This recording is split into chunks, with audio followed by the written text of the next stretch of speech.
Welcome, friends, to another edition of Economic Update, a weekly program devoted to the economic dimensions of our lives and those of our children.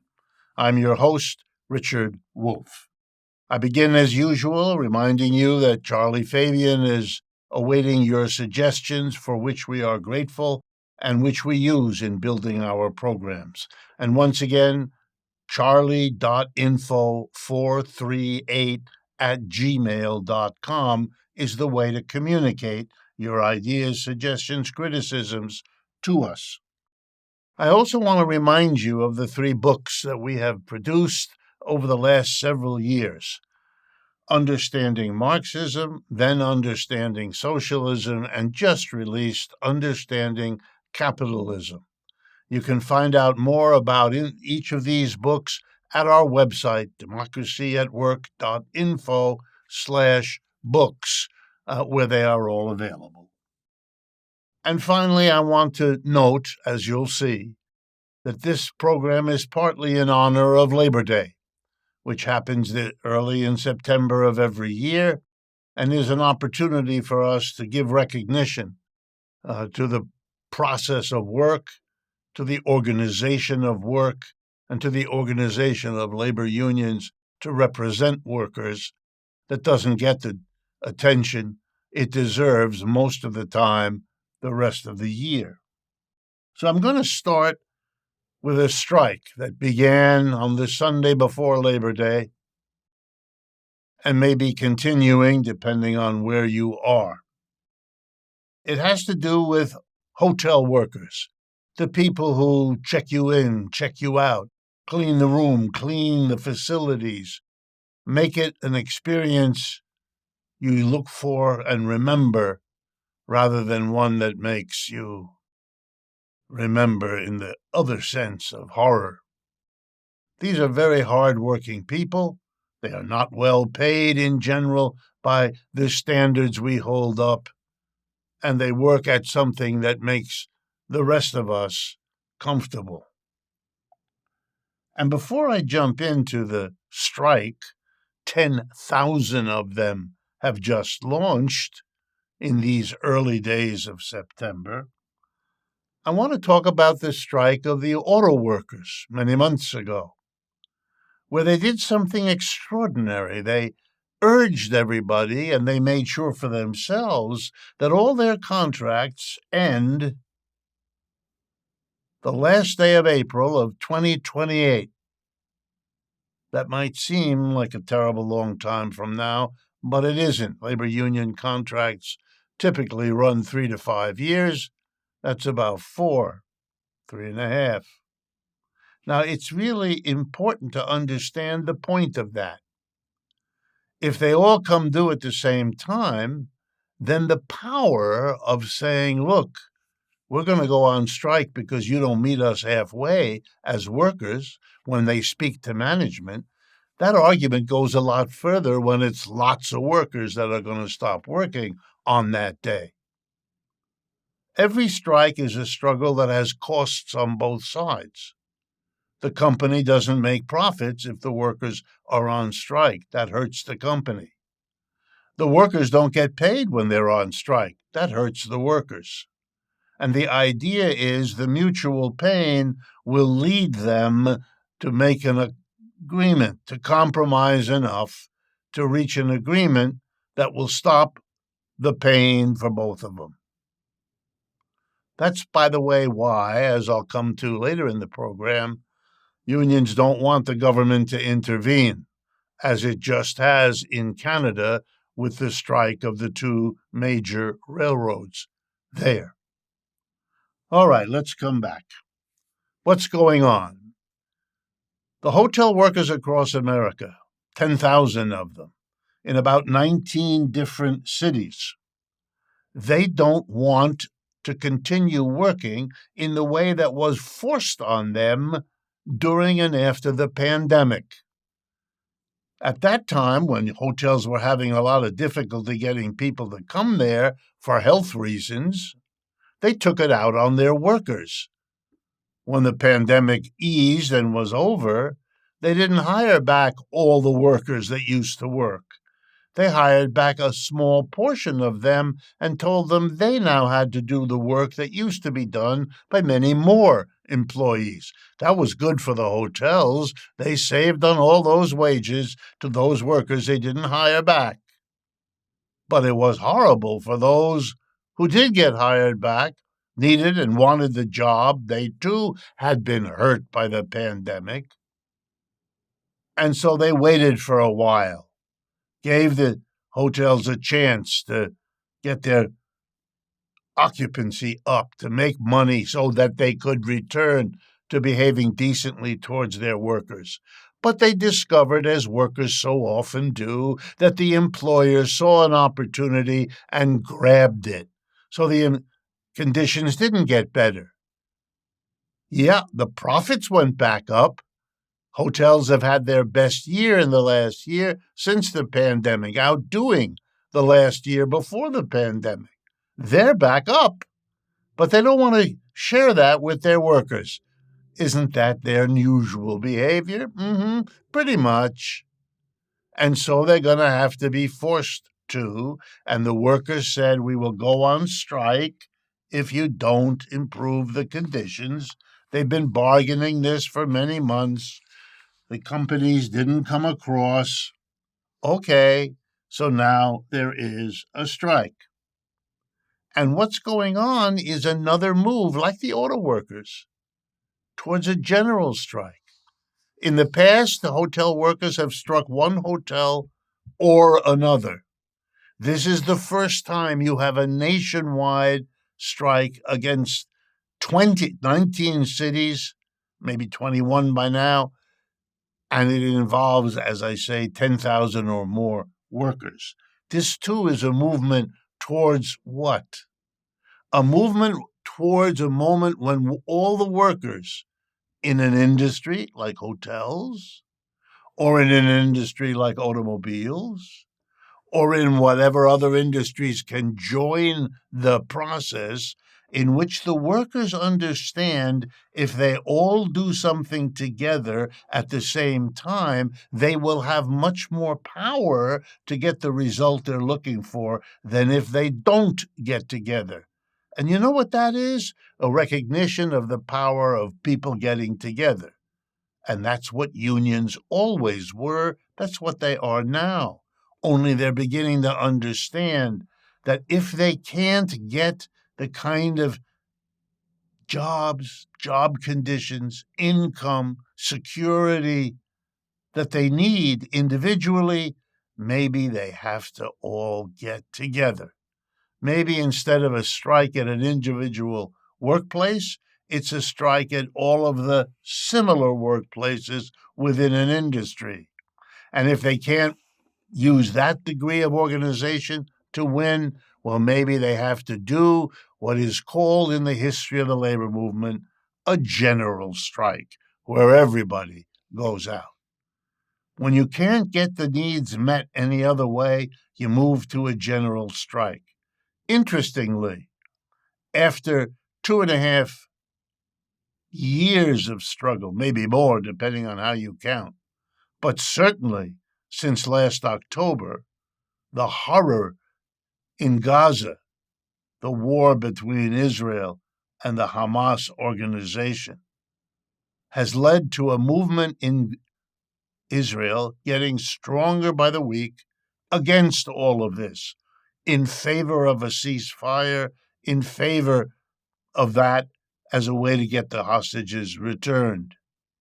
And when that didn't work, and when the people, even going out into the streets week after week, they appealed over the Labor Day weekend to the labor movement in Israel, which responded by saying, okay, Monday, our Labor Day, it's not the same holiday in Israel, the workers of Israel went out on a general strike for the ceasefire, for the return of hostages, against the government of Benjamin Netanyahu. Very clear, massive demonstrations, closing Tel Aviv, etc. The general strike is in the air, there and here. My next update has to do with a merger being fought out in the courts. The government is against it. The two largest supermarket chains in the United States, one named Kroger, the other one named Albertsons. And they have many other names because they hold on to the names of the companies they've bought. But those are the two largest supermarket chains. They want to merge. If they merge, Kroger has offered $24 billion to buy Albertson. If they merge, they would have 5,000 stores and 710,000 employees. They would be the third largest retailer in America after Amazon and Walmart. You see what's happening? The merchants are becoming monopolized. They're going to be able to go to all the food producers and say, we're the three companies that buy all your food, since Walmart and Amazon now provide food, too, to all of the people who order through them or buy at them. So they'll be able to tell all the farmers and all the food providers, we're going to pay you only this little bit because you have to sell to us because there's hardly anybody else left. And they'll say to us, the public, you have to pay a lot because where else are you going to go for your groceries? There'll be both monopsonists and monopolists, the two sides of the market, controlled by them. That's where capitalism leads, keeps having antitrust movements. You know why? Because it keeps creating trusts that's built into the system, just as the failure of antitrust means we have Amazon, Apple, Walmart, and now this merger. It's part of the way capitalism works and part of the reason you ought to think critically about it. Now back to those railway workers, the two big unions in railroad in Canada, who do a lot of movement between Canada and the United States. About a third of their business is cross-border movement, particularly of oil, gas, and raw materials that Canada exports to the United States. 9,000 workers are involved. They went on strike for all the reasons unions do. And the government came in and used a law to force them back to work. In other words, the profit loss to the company and the wage loss to the workers was not going to be left to produce a compromise. No, the government was going to force something. And now the question is whether the Teamsters Union represents most of these workers, will allow the government to force something on workers. Let's see. And let's wonder at what is going on and what is achieved by those railroads who avoided a strike by having the government come in and force, under pain of arrest and fines, workers to do something that negotiation didn't achieve. And my last quick comment about labor is that there's a pizza joint in Brooklyn called Barboncino, 19-20 workers. And guess what? They just unionized. They just went to the union at Starbucks, which organized Starbucks, and said, we want to join. We don't do coffee, we do pizza. And you know what's interesting? For decades, I've heard you can't organize little shops. You can't organize fast food. Well, they are. They did it with Starbucks, and now the pizza joints, of which there are Lord knows how many across America, they too are recognizing they need collective organization to be treated properly. Stay with us, friends. We'll be right back after the break. Friends, as you know, any project like this takes money, and we don't want to bore you or burden you. On the other hand, you, our audience, are the source of our funding, and we wouldn't have it any other way. If you can, please consider making a donation. It will be enormously appreciated. Welcome back, friends, to the second half of today's economic update. I am very, very happy to bring back to our microphones and our camera Yanis Varoufakis, a friend of mine now for quite some years, an economics professor, a best-selling author, and who was also Greece's finance minister back in the momentous period of 2015. He co-founded the Pan-European movement DIEM 25 and the Progressive International. His recent book, Technofeudalism, What Killed Capitalism, suggests that we are living in a new form of capital, provoking a new Cold War. So, first of all, Yanis, thank you very much for joining us. The pleasure is always great and all mine. All right, I want your wisdom. I really do want to ask you these momentous questions. I know we don't have all that much time, but I would like the sort of the essence, if I can, of your thinking about it. Is it your view, as it is of many others, that the world economy is now disintegrating from what it was, dominated by the United States with its European allies, etc., and becoming a two-block system, namely G7, more or less, on one side, and BRICS, more or less, on the other side? And so that the whole world, in a sense, is adjusting to this transformation of what was for a century and is no longer. Does that fit your view or not? I think that we progressives, we on the left, over-exaggerate the importance of the BRICS, while Washington, the establishment, the radical center, call them what you might, underestimate the BRICS.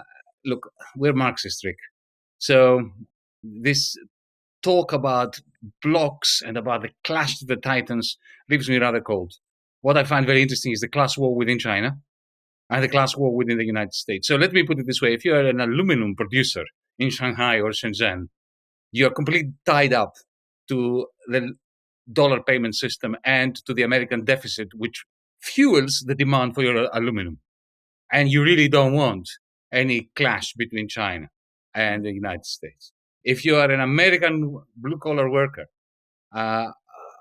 whose job and life is jeopardized by this recycling of surpluses produced by Chinese proletariats that end up in the rentier sector of the US economy, while blue-collar worker jobs are sacrificed in the United States. It's not really very easy to take sides on this. What I think is profoundly important is the manner in which what I call cloud capital, the internet-based technologies, digital technologies, AI, and so on, of the Chinese companies, state and private, how that cloud capital has merged with Chinese finance capital to create what I call cloud finance in China, because that is a clear and present danger to the predominance of the dollar payment system. And the reason for that, and I think you understand this better than anyone else, is because in the United States, there's no technological problem in merging cloud capital and finance, but there is a political problem. Wall Street is never going to share its capacity to print money with the big tech brotherhood of the Silicon Valley. And that is where the Chinese are a clear and present danger to the hegemony of the United States.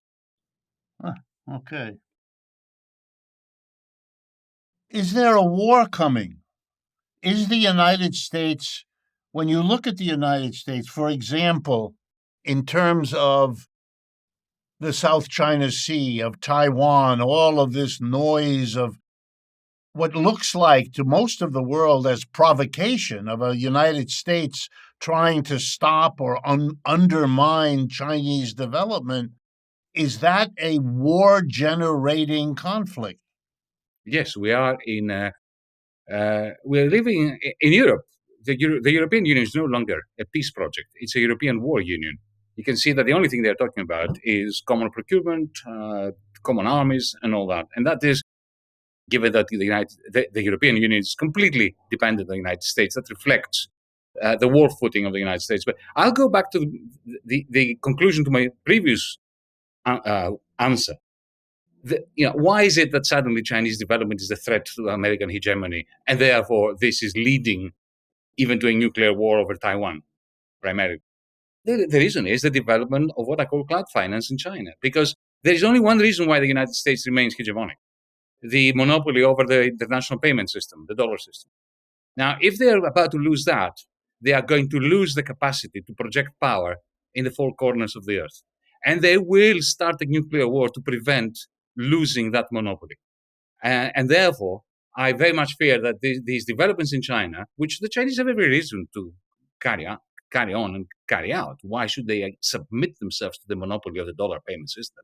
Why should the Emiratis or the South Africans or the Congolese submit to the predominance of the dollar payment system, where the United States government can confiscate billions and billions at will of whoever it doesn't like, but the United States will nuke itself if it needs to do it in order to preserve its dollar monopoly. So yes, I very much fear that Taiwan, which has nothing to do with Taiwan, is going to become a very possible and a very likely point of conflict that may ignite such a war. So we need to take out our banners, our anti-war banners, and take to the streets all over the world to prevent it.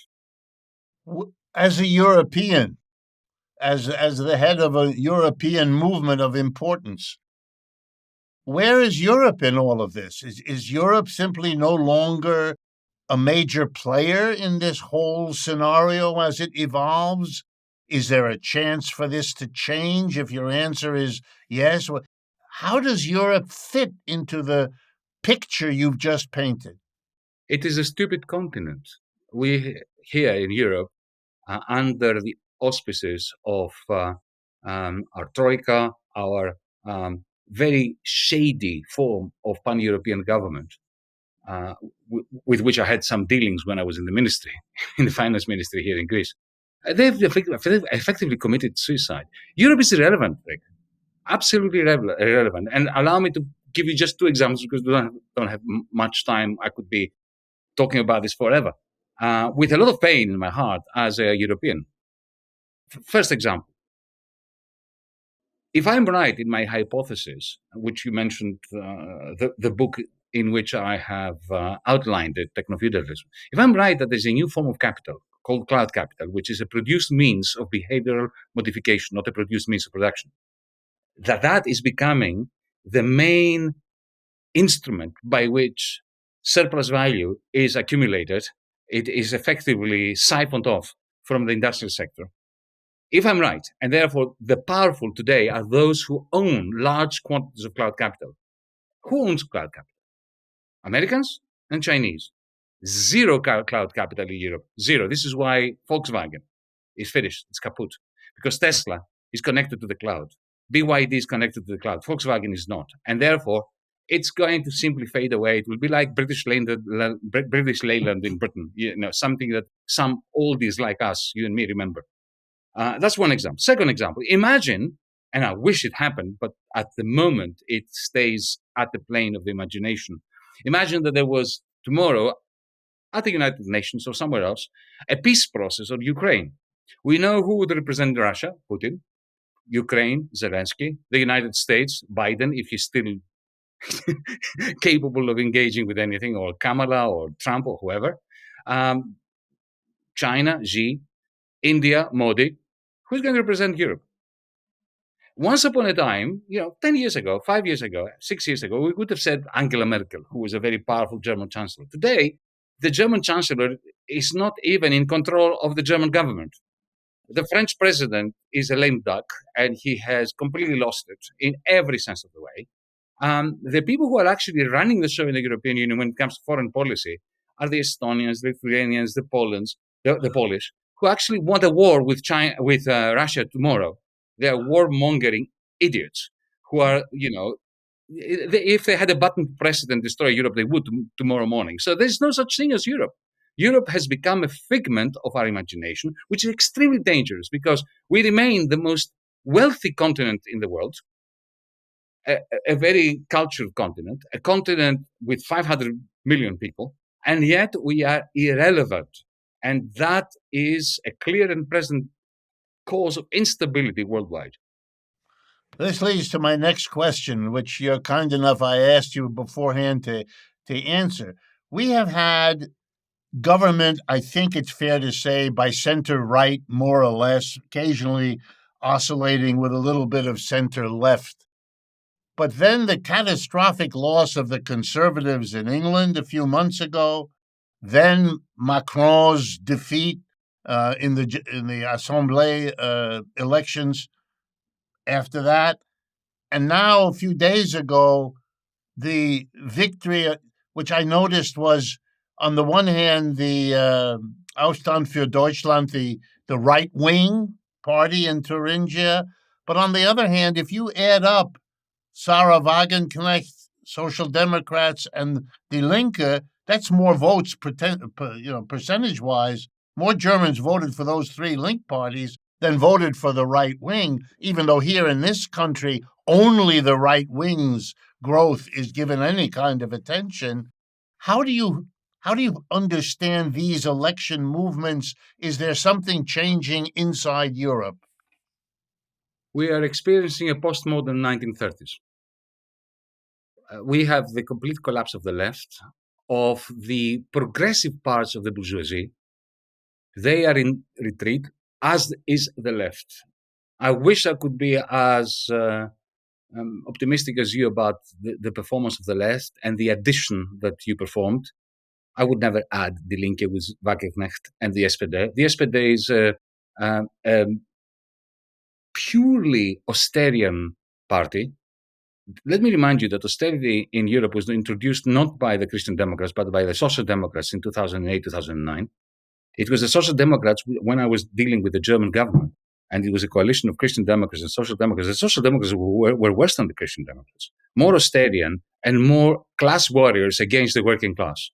Yeah. On behalf of the working class, on the basis that if the working class reduces its wage share, that will be good for competitiveness. I mean, when a social democrat says that, you just lose the will to live, right?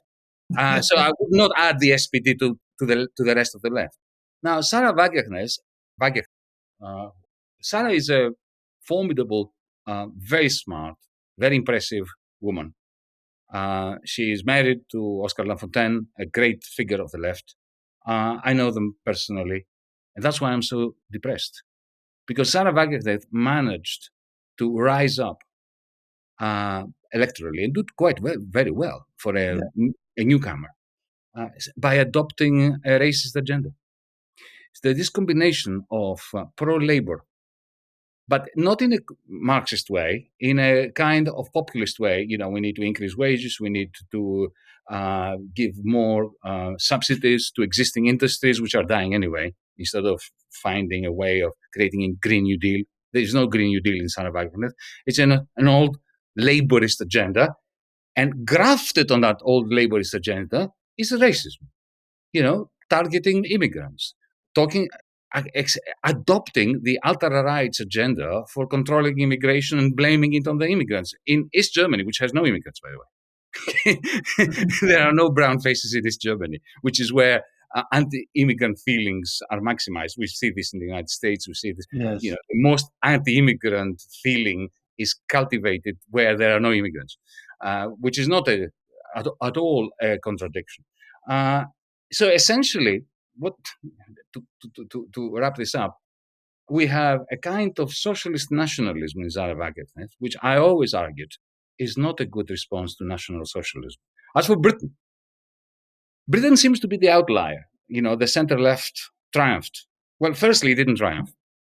It is the first past the post system which created this abnormality, this anomaly, this huge majority. They got fewer votes. Keir Starmer, fewer votes than my friend Jeremy Corbyn got in 2019. Right. But as you know from the United States, with first past the post, you can have really very anomalous results. But if you look at their policies, forget about the vote. The policies are straight out of the Thatcherite neoliberal troika in Europe, a Republican, or if you want, right-wing Democrat playbook. Austerity.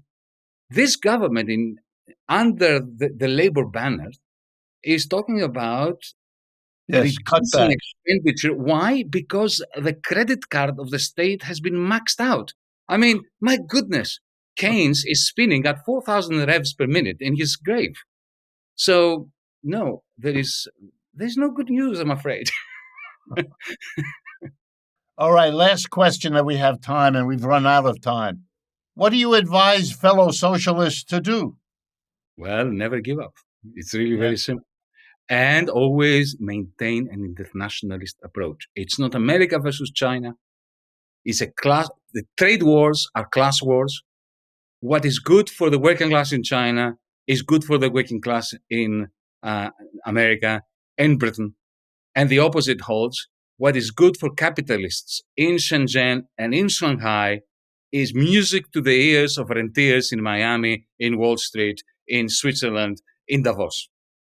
Yanis Varoufakis, thank you very, very much for your time. I'm sorry if I brought your summer vacation to a shorter length than you might have wanted, but you deserve your rest, and we need your work as much as we always did. Thank you very much. Thank you, Rick, and keep going. Thank you, and you too. And as always, I look forward to speaking with you again next week.